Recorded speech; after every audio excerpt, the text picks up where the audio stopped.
In the middle of the last century, there was an invention that revolutionized everything we knew about transportation. It was the hovercraft, a mode of transportation that ran on air. This remarkable invention enabled us to sail smoothly on surfaces ranging from muddy seas to sandy beaches and icy plains, all without getting our feet dirty. But how does this magic happen? The secret lies in a cushion of air. By blowing air into the bottom of the boat, we can form a thin layer of air between the boat and the surface, which greatly reduces friction and makes the boat almost effortless to move. Think of it like a magic carpet. Just like a carpet can float on a layer of air, so can our boats. And the best part is that it can be incredibly fast, reaching speeds of over 130 kilometers per hour on water and up to 240 kilometers per hour on land. Can you imagine flying over the streets of your city at nearly 250 kilometers per hour? It would be like living in a real-life action movie. What's even more exciting is that this magical air cushion can support objects weighing up to 200 tons, equivalent to 2 Boeing 737 airplanes full of passengers. That's like seeing a floating aircraft carrier right before your eyes. However, despite its amazing capabilities, this miracle of technology quickly faded into oblivion. Why? Let's find out. Let's go back in time to the birth of this unique invention. The idea of a hovercraft has been around since Leonardo da Vinci first sketched it out in 1487, but it wasn't until the 1950s that engineers finally cracked the code, discovered how to combine low pressure below the hull with high pressure above the hull to generate lift and movement. And that's how the hovercraft was born. Imagine being one of those lucky enough to experience the very first hovercraft rides. Picture yourself sitting inside the cozy cabin of the SRN-1 as it glides over the water, feeling the gentle hum of the engines and the wind rushing past you. You peer out the windows and see the coastline blurring past you at incredible speed, knowing you're part of history in the making. Those early days were indeed exhilarating. The SRN-1 made its first test flight on July 19, 1959. And within a few years, a larger version, the Senior N4, is already in service, carrying passengers across the English Channel. There were plans to connect London with Paris and New York with hovercraft services. The future looked bright. However, soon after, cracks began to appear in this rosy picture. Despite being larger and more powerful, the Senior N4 faced financial difficulties from the start. Its construction and maintenance were expensive and demanded specialized expertise. The initial plan was to transport passengers between Portsmouth and Le Havre, but the distance turned out to be longer than expected, forcing the SRN-4 to take a detour and significantly increase fuel costs. Additionally, each crossing took a lot of time, about 40 minutes, which was less attractive than initially envisioned.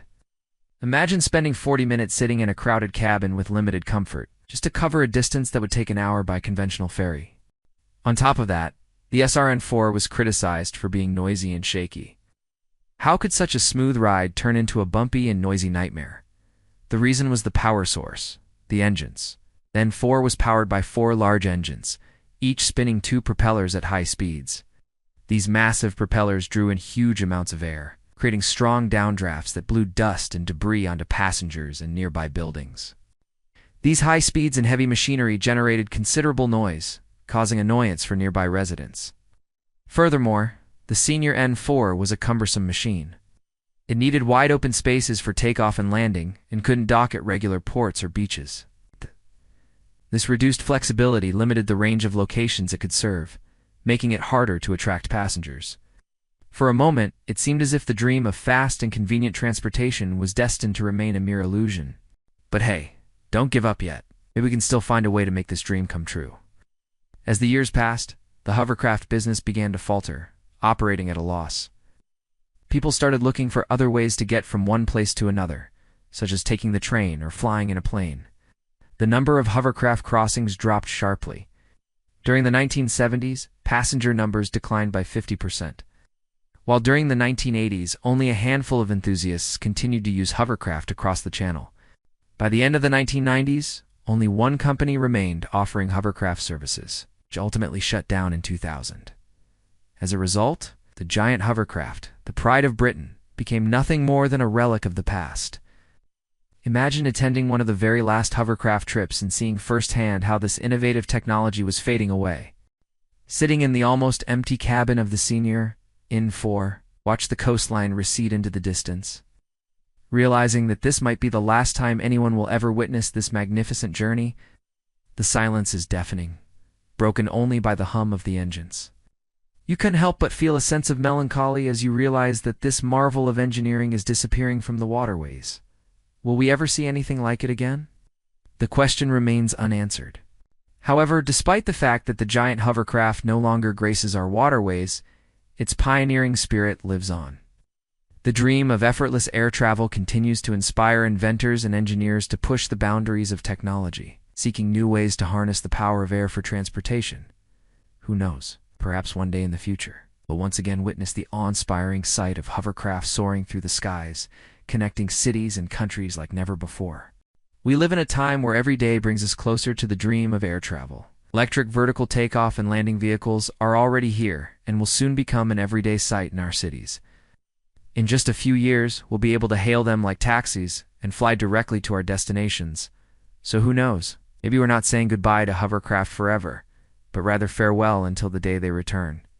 And now let's shift our attention to another remarkable achievement in the realm of air travel. The Wright Flyer. Born into a family of bicycle mechanics, Wilbur and Orville Wright were always tinkering and inventing. They owned a bicycle shop in Dayton, Ohio, where they welcomed customers and performed repairs. However, their passion for bicycles didn't satisfy them. They wanted to soar to new heights and conquer the skies. The brothers were fascinated by the idea of flight and spent countless hours studying the works of other inventors and conducting experiments. One fateful day, while reading a French magazine, they came across a detailed description of a bird's wing and how it generates lift. This sparked a brilliant idea in their minds. What if they could create a flying machine inspired by nature itself? After careful consideration and preparation, brothers made a significant investment in constructing a unique flying machine. They assembled a wooden airplane equipped with a small engine.